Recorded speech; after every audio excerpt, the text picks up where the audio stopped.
Hello everyone. आज का video start करने पूर्व आपण मैंने आम चैनल को जाई सब्सक्राइब कर दियंतु एवं बेल आइकन को दबाई ऑल नोटिफिकेशन ऑप्शन को ऑन कर दियंतु। तो आज आम पढ़ा अष्टम श्रेणी भूगोल बहिर चतुर्थ अध्याय शिल्प।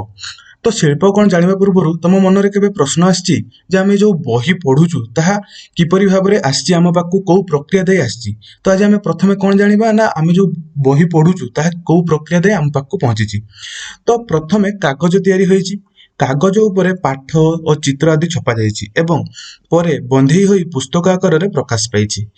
एक सुदीर्घ प्रक्रिया माध्यम रे यह संभव होईछि। एही प्रक्रिया यात्रार शुभारंभ कोठु आरंभ होईछि ना गछरु ही हेछि।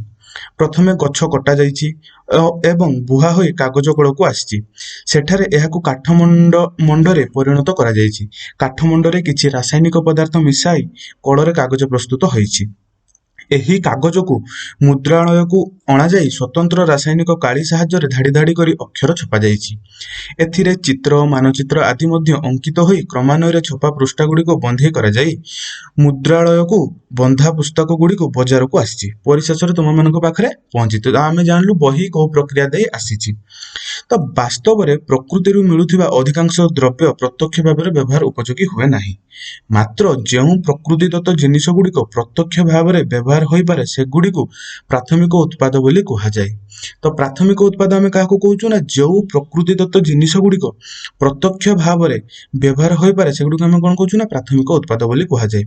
जेपरि कि फल मूल इत्यादि विभिन्न उद्योग प्रक्रियाकरण माध्यम रे एगुड़िकर रूप गुण रे परिवर्तन कला परे ही आमर व्यवहार उपयोगी होता है। सुतरां उद्योग बा शिल्प जहाँ आम कहूँ बा द्वितीयक कार्यकलाप कंचामाल को लोक मानक बा उपभोक्ता मानक उपयोगी द्रव्य रे परिणत करिथाय। उपरोक्त आलोचना जानिछे जे काठमंडरू कागज कागजरू बही प्रस्तुत होईछि। अर्थात एही प्रक्रियाकरण मंडरू कागज और कागजरू बही एते दुईटी पर्याय रे हेइछि।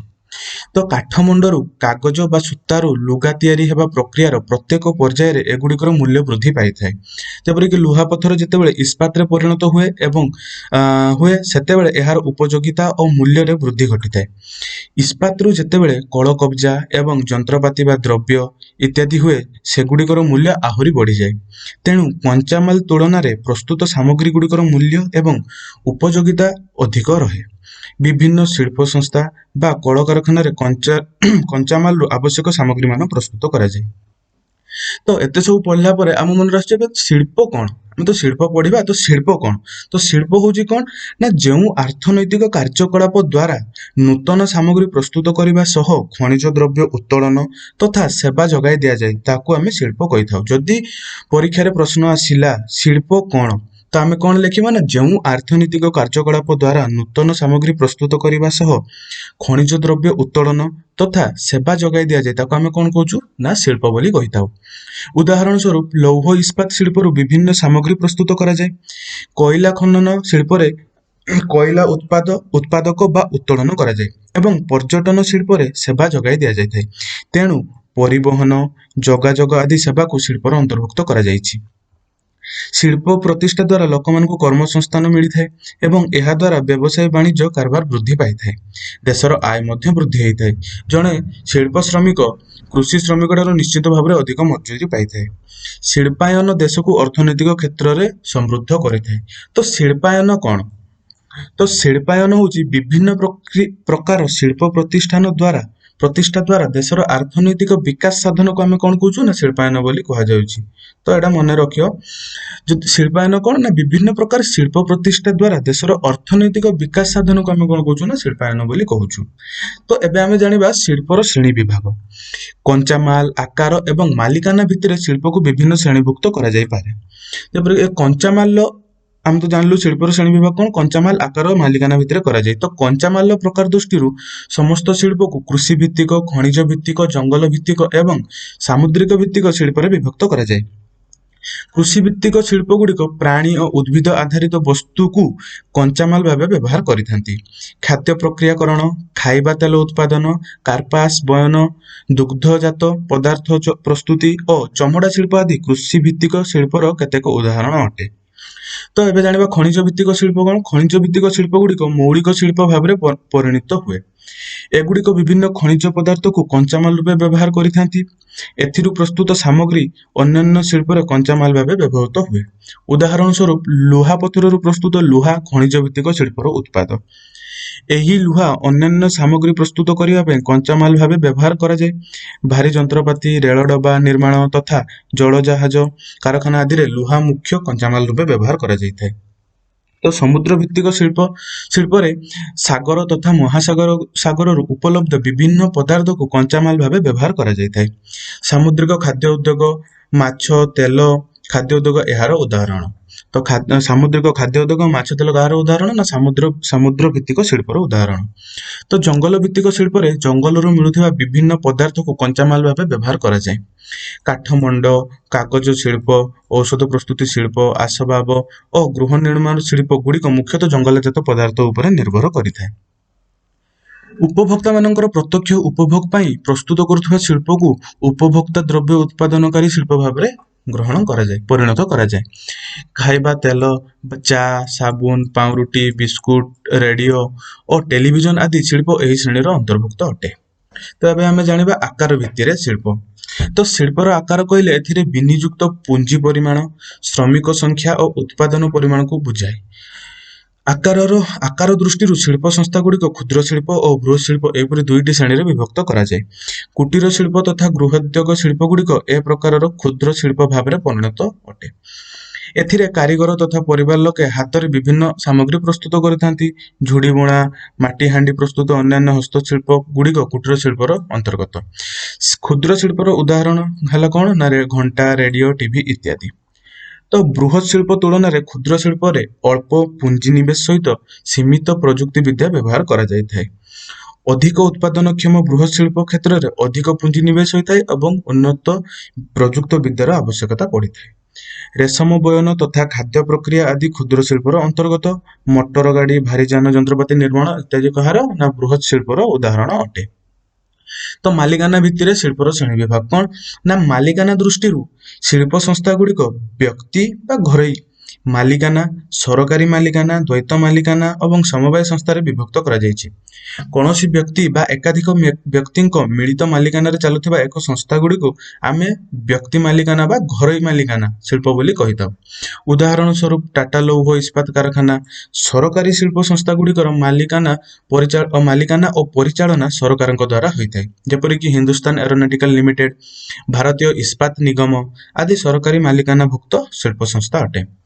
ଦ୍ୱୈତ ମାଲିକାନାଭୁକ୍ତ ଶିଳ୍ପ ସଂସ୍ଥା ଗୁଡିକ ଉଭୟ ସରକାରୀ ଓ କୌଣସି ବ୍ୟକ୍ତି ବା ଏକାଧିକ ବ୍ୟକ୍ତିଙ୍କ ମିଳିତ ତତ୍ତ୍ୱାବଧାନ ଓ ମାଲିକାନାରେ ପରିଚାଳିତ ହୋଇଥାଏ। ମାରୁତି ଉଦ୍ୟୋଗ ଏହାର ଏକ ଉଦାହରଣ ଅଟେ। ସମବାୟ ଶିଳ୍ପ ସଂସ୍ଥା ଗୁଡିକର କଞ୍ଚାମାଲ ଉତ୍ପାଦନକାରୀ ବା ଯୋଗାଣକାରୀ ଶ୍ରମିକ କିମ୍ବା ଉଭୟଙ୍କ ମାଲିକାନାରେ ପରିଚାଳିତ ହୋଇଥାଏ। ସମ୍ବଲପୁରୀ ବସ୍ତ୍ର ଶିଳ୍ପ, ଅମୁଲ ଦୁଗ୍ଧ ଉତ୍ପାଦନକାରୀ ସଂସ୍ଥା ବା ଆନନ୍ଦ ମିଲ୍କ ୟୁନିୟନ ଲିମିଟେଡ ଆଦି ସମବାୟ ସଂସ୍ଥାର ଉଦାହରଣ ଅଟେ। ତ ଏବେ ଆମେ ଜାଣିବା ଶିଳ୍ପ ପ୍ରତିଷ୍ଠାନର ଅବସ୍ଥିତିକୁ ପ୍ରଭାବିତ କରୁଥିବା କାରକ ଗୁଡିକ ବିଷୟରେ। ତ କୌଣସି ସ୍ଥାନରେ ଶିଳ୍ପାନୁଷ୍ଠାନ ଗଢି ଉଠିବା ଅନେକ ଗୁଡିଏ କାରକ ଉପରେ ନିର୍ଭର କରେ। ସେଗୁଡିକ ମଧ୍ୟରେ କଞ୍ଚାମାଲର ଉପଲବ୍ଧି, ଜମି, ଜଳ, ଶ୍ରମିକ, ଶକ୍ତି, ପୁଞ୍ଜି, ପରିବହନ, ବଜାର ଆଦିର ଭୂମିକା ବେଶ ଗୁରୁତ୍ୱପୂର୍ଣ୍ଣ ଅଟେ। ଏହି ସମସ୍ତ କାରକ ସହଜ ଓ ସୁଲଭରେ ମିଳୁଥିବା ସ୍ଥାନରେ ଶିଳ୍ପ ସଂସ୍ଥାନ ଗଢି ଉଠିଥାଏ। ଅନୁନ୍ନତ ଅଞ୍ଚଳରେ ଶିଳ୍ପାନୁଷ୍ଠାନ ଯେପରି ପ୍ରତିଷ୍ଠା ହୋଇପାରିବ ସେଥିପାଇଁ ସରକାର ରିହାତି ହାରରେ ଶକ୍ତି, ସ୍ୱଳ୍ପ ମୂଲ୍ୟରେ ପରିବହନ ଓ ଅନ୍ୟାନ୍ୟ ଆନୁଷଙ୍ଗିକ ସୁବିଧା ଯୋଗାଇ ଦେଇଥାନ୍ତି। ଶିଳ୍ପାୟନ ହିଁ ଅନେକ କ୍ଷେତ୍ରରେ ସହର ଓ ନଗର ଆଦିର ବିକାଶ ଓ ଅଭିବୃଦ୍ଧିର କାରଣ ହୋଇଥାଏ। ତ ଚିତ୍ର ନମ୍ବର 4.1ରେ ଆମେ କଣ ଦେଖୁଛୁ ନା ଶିଳ୍ପାନୁଷ୍ଠାନର ଅବସ୍ଥିତିକୁ ପ୍ରଭାବିତ କରୁଥିବା କାରକର ସମୂହ। ତ କଣ କାରକ ପ୍ରଭାବିତ କରୁଛି ନା ଜଳ, ବଜାର, ପୁଞ୍ଜି, ଶ୍ରମ, କଞ୍ଚାମାଲ, ଶକ୍ତି, ଭୂମି, ପରିବହନ, ଯୋଗାଯୋଗ। ତ ଶିଳ୍ପ ବ୍ୟବସ୍ଥା କଣ ବା ଇଣ୍ଡଷ୍ଟ୍ରିଆଲ ସିଷ୍ଟମ କଣ? ଏକ ଶିଳ୍ପ ବ୍ୟବସ୍ଥା ନିବେଶ ଇନପୁଟ ପ୍ରକ୍ରିୟାକରଣ ଓ ଉତ୍ପାଦକୁ ନେଇ ଗଢ଼ା ହେଇଥାଏ। ତ ଶିଳ୍ପ ବ୍ୟବସ୍ଥା କାହାକୁ ନେଇ ଗଢ଼ି ଉଠିଥାଏ ନା ଏକ ଶିଳ୍ପ ବ୍ୟବସ୍ଥା ନିବେଶ ପ୍ରକ୍ରିୟାକରଣ ଓ ଏକ ନିବେଶ ପ୍ରକ୍ରିୟାକରଣ ଓ ଉତ୍ପାଦକୁ ନେଇ କଣ ଗଢ଼ା ହେଇଥାଏ ନା ଶିଳ୍ପ ବ୍ୟବସ୍ଥା। ନିବେଶ କହିଲେ କଞ୍ଚାମାଲ, ଶ୍ରମିକ, ଭୂମି, ପରିବହନ, ଶକ୍ତି, ଅନ୍ୟାନ୍ୟ ଆଧାରିକ ସଂରଚନା ବିକାଶ ନିମନ୍ତେ ବିନିଯୁକ୍ତ ପୁଞ୍ଜିକୁ ବୁଝାଇଥାଏ। ତ ନିବେଶ ଆମେ କାହାକୁ କହିଥାଉ? କଞ୍ଚାମାଲ, ଶ୍ରମିକ, ଭୂମି, ପରିବହନ, ଶକ୍ତି, ଅନ୍ୟାନ୍ୟ ଆଧାରିକ ସଂରଚନା ଓ ବିକାଶ ନିମନ୍ତେ ବିନିଯୁକ୍ତ ପୁଞ୍ଜିକୁ ଆମେ କଣ କହିଥାଉ ନା ନିବେଶ ବୋଲି କହିଥାଉ। ତ ଆଧାରିକ ସଂରଚନା କଣ? ତ ବିଦ୍ୟୁତୀକରଣ, ଯୋଗାଯୋଗ, ସଡ଼କ ଓ ରେଳପଥ, ଶିକ୍ଷାନୁଷ୍ଠାନ, ଚିକିତ୍ସାଳୟ ଇତ୍ୟାଦି ବ୍ୟବସ୍ଥାକୁ ଆଧାରିକ ସଂରଚନା ବୋଲି କୁହାଯାଉଛି। ଯଦି ପରୀକ୍ଷାରେ ପଡ଼ିଲା ଆଧାରିକ ସଂରଚନା କଣ ନା ବୈଦ୍ୟୁତିକରଣ, ଯୋଗାଯୋଗ, ସଡ଼କ ଓ ରେଳପଥ, ଶିକ୍ଷାନୁଷ୍ଠାନ, ଚିକିତ୍ସାଳୟ ଇତ୍ୟାଦି ବ୍ୟବସ୍ଥାକୁ ଆମେ କଣ କହିଥାଉ ନା ଆଧାରିକ ସଂରଚନା ବୋଲି କହିଥାଉ। ଉତ୍ପାଦନ, ଦକ୍ଷତା ଅଭିବୃଦ୍ଧି, ବିକାଶ ପାଇଁ ଏଗୁଡ଼ିକର ପ୍ରସାର ପ୍ରଚାର ଅତ୍ୟନ୍ତ ଜରୁରୀ ଅଟେ। ତ ଶିଳ୍ପ ସଂସ୍ଥାରେ କଞ୍ଚାମାଲ ଉତ୍ପାଦ ସୃଷ୍ଟି ହେବା ପାଇଁ ଯେଉଁ ସବୁ ପନ୍ଥା ଗ୍ରହଣ କରାଯାଏ ତାକୁ ପ୍ରକ୍ରିୟାକରଣ ବୋଲି କୁହାଯାଏ। ତ ପ୍ରକ୍ରିୟାକରଣ କାହାକୁ କୁହାଯାଏ ନା ଶିଳ୍ପ ସଂସ୍ଥାରେ କଞ୍ଚାମାଲ ଉତ୍ପାଦ ସୃଷ୍ଟି ପାଇଁ ଯେଉଁ ସବୁ କାର୍ଯ୍ୟପନ୍ଥା ଗ୍ରହଣ କରାଯାଏ ତାକୁ ଆମେ କଣ କହିଥାଉ ନା ପ୍ରକ୍ରିୟାକରଣ ବୋଲି କହିଥାଉ। ଶିଳ୍ପ ସଂସ୍ଥାରୁ ସର୍ବଶେଷରେ ବାହାରୁଥିବା ଉତ୍ପାଦିତ ଦ୍ରବ୍ୟକୁ କଣ କୁହାଯାଏ ନା ଉତ୍ପାଦ ବୋଲି କୁହାଯାଏ ଏବଂ ଏଥିରୁ ଆୟ ମିଳିଥାଏ। ଏକ କାର୍ପାସ ଶିଳ୍ପରେ ତୁଳା, ମାନବ ଯନ୍ତ୍ର, ଯନ୍ତ୍ରପାତି, ପରିବହନ ଖର୍ଚ୍ଚ ଆଦି ନିବେଶ କରିବାକୁ ପଡ଼ିଥାଏ। ତୁଳା ଭିଣା, ସୂତା କଟା, ଲୁଗା ବୁଣା, ରଙ୍ଗ ଲଗା, ଛାପା କାର୍ଯ୍ୟ, ସିଲାଇ ଆଦି ପ୍ରକ୍ରିୟାକରଣର ଗୋଟିଏ ଗୋଟିଏ ପର୍ଯ୍ୟାୟ। ତୁମେ ପିନ୍ଧୁଥିବା ଡ୍ରେସ ଏହାର ଉତ୍ପାଦ ଅଟେ। ପାଖାପାଖି ପ୍ରତିଷ୍ଠିତ ଅନେକ ଶିଳ୍ପ ସଂସ୍ଥା ପରସ୍ପର ନିକଟ ଅବସ୍ଥାନର ଫାଇଦା ହାସଲ କରିବା ଦ୍ୱାରା ଶିଳ୍ପାଞ୍ଚଳ ଗଢ଼ି ଉଠେ। ପୃଥିବୀର ପ୍ରମୁଖ ଶିଳ୍ପାଞ୍ଚଳ ମଧ୍ୟରେ ଉତ୍ତର ଆମେରିକାର ପୂର୍ବାଂଶ, ପଶ୍ଚିମ ଓ କେନ୍ଦ୍ରୀୟ ୟୁରୋପ, ପୂର୍ବ ୟୁରୋପ ଏବଂ ପୂର୍ବ ଏସିଆ ଉଲ୍ଲେଖନୀୟ ଯୋଗ୍ୟ। ମୁଖ୍ୟ ଶିଳ୍ପାଞ୍ଚଳ ଗୁଡ଼ିକ ନାତିଶୀତୋଷ୍ଣ ଅଞ୍ଚଳ, ସାମୁଦ୍ରିକ ବନ୍ଦର ନିକଟବର୍ତ୍ତୀ ଅଞ୍ଚଳ, ସର୍ବପଲ୍ଲୀ କୋଇଲା ମିଳୁଥିବା ଅଞ୍ଚଳରେ ଗଢ଼ି ଉଠିଥାଏ। ତ ଭାରତରେ ମଧ୍ୟ କେତେକ ଶିଳ୍ପାଞ୍ଚଳ ଗଢ଼ି ଉଠିଛି। ସେଗୁଡ଼ିକ ମଧ୍ୟରେ ମୁମ୍ବାଇ ପୁଣେ ଶିଳ୍ପାଞ୍ଚଳ, ବେଙ୍ଗାଲୁରୁ, ତାମିଲନାଡୁ, ହୁଗୁଳି ଅଞ୍ଚଳ, ଅହମ୍ମଦାବାଦ, ଭଦୋଦରା ଅଞ୍ଚଳ, ଛୋଟନାଗପୁର ଅଞ୍ଚଳ, ଗୁଡଗାଁଓ, ଦିଲ୍ଲୀ, ମିରଟ ଅଞ୍ଚଳ, କୋଲାମ, ଥିରୁଅନନ୍ତପୁରମ୍ ଶିଳ୍ପାଞ୍ଚଳ ଆଦି ଗୁରୁତ୍ୱପୂର୍ଣ୍ଣ ଅଟେ। ତ ଏବେ ଜାଣିବା ଶିଳ୍ପ ଗୁଡ଼ିକରେ ଯେଉଁ ଦୁର୍ଘଟଣା ମାନ ଘଟିଥାଏ। ତ ଶିଳ୍ପ ସଂସ୍ଥା ମାନଙ୍କରେ ମୁଖ୍ୟତଃ ପ୍ରଯୁକ୍ତି ଜ୍ଞାନ କୌଶଳର ବିଫଳତା ବା ମାରାତ୍ମକ ପଦାର୍ଥ ଗୁଡ଼ିକର ଦାୟିତ୍ୱହୀନ ବ୍ୟବହାର ଯୋଗୁଁ ଦୁର୍ଘଟଣା ମାନ ଘଟିଥାଏ।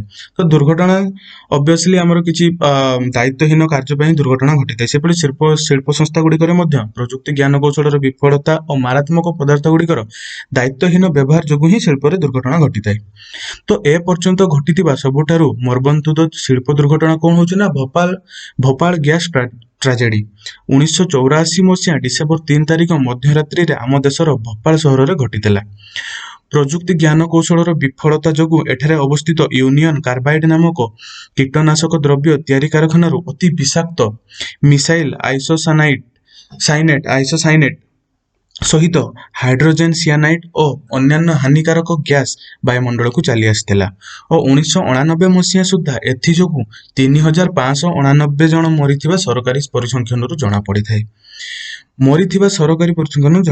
ମୃତ୍ୟୁ ମୁଖରୁ ବଞ୍ଚିଥିବା ହଜାର ହଜାର ଲୋକ ଏବେ ବି ଅନ୍ଧତ୍ୱ, ପ୍ରତିରୋଧକାରୀହୀନ ଶକ୍ତିହୀନ ବିଭିନ୍ନ ରୋଗରେ ପୀଡ଼ିତ ହୋଇ ଅଛନ୍ତି।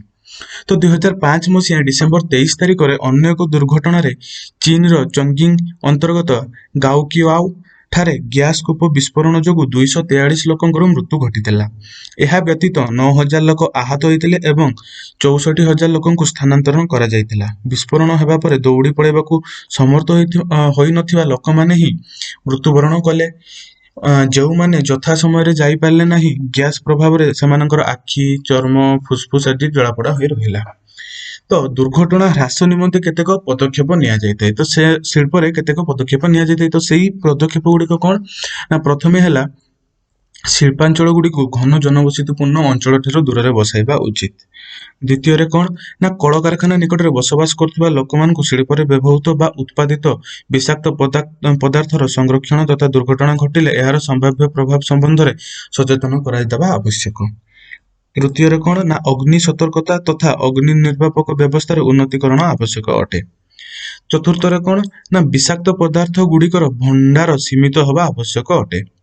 ପଞ୍ଚମରେ ହେଉଛି ଶିଳ୍ପାନୁଷ୍ଠାନ ମାନଙ୍କର ହଠାତ୍ ପ୍ରଦୂଷଣ ହେଲେ ସଙ୍ଗେ ସଙ୍ଗେ ତାର ଅପସାରଣ ବ୍ୟବସ୍ଥାର ଉନ୍ନତିକରଣ କରିବା ଆବଶ୍ୟକ। ତ ଆମେ ଏବେ ଜାଣିଲୁ ଶିଳ୍ପ କଣ, ଶିଳ୍ପକୁ କେତେ ଭାଗରେ ବିଭକ୍ତ କରାଯାଇଛି, କୋଉ କୋଉ ଅଞ୍ଚଳରେ ଶିଳ୍ପ ଅଧିକ ଭାବରେ ଶିଳ୍ପାଞ୍ଚଳ ଗଢି ଉଠିଛି ଏବଂ ଶିଳ୍ପ ଯୋଉ ଘଟିଲେ କଣ କଣ ହେଇପାରୁଛି ଏବଂ ତାର ହ୍ରାସ ନିମନ୍ତେ କଣ ପଦକ୍ଷେପ ନେଇ ହେବ ସେ ବିଷୟରେ ଆମେ ଜାଣିଲୁ। ଆଜି ଆମେ ଏତିକି ପଢିବା। ଯଦି ଆଜିକା ଭିଡିଓରେ କିଛି ବି ଡାଉଟ୍ ଅଛି ଆପଣ କମେଣ୍ଟ ସେକ୍ସନରେ ଲେଖିପାରିବେ କିମ୍ବା ଆମ ଟେଲିଗ୍ରାମ ଚ୍ୟାନେଲ ଉତ୍କଳ ଆଇକ୍ୟୁରେ ଯାଇ ଜଏନ୍ କରିପାରିବେ। ଏବଂ ନେକ୍ସଟ ପାର୍ଟରେ ଆମେ କଣ ନା ମୁଖ୍ୟ ଶିଳ୍ପ ସଂସ୍ଥା ଗୁଡିକର ବିତରକ ଠାରୁ ଆମେ ନେକ୍ସଟ ପାର୍ଟରେ ପଢିବା। ଯଦି ଆପଣଙ୍କୁ ଏହି ଭିଡିଓଟି ଭଲ ଲାଗୁଛି ଲାଇକ୍ କରନ୍ତୁ, ସେୟାର କରନ୍ତୁ, ସବସ୍କ୍ରାଇବ କରନ୍ତୁ ଏବଂ ବେଲ୍ ଆଇକନକୁ ଦବାଇ ଅଲ୍ ନୋଟିଫିକେସନ ଅପସନକୁ ଅନ୍ କରିଦିଅନ୍ତୁ। ଧନ୍ୟବାଦ।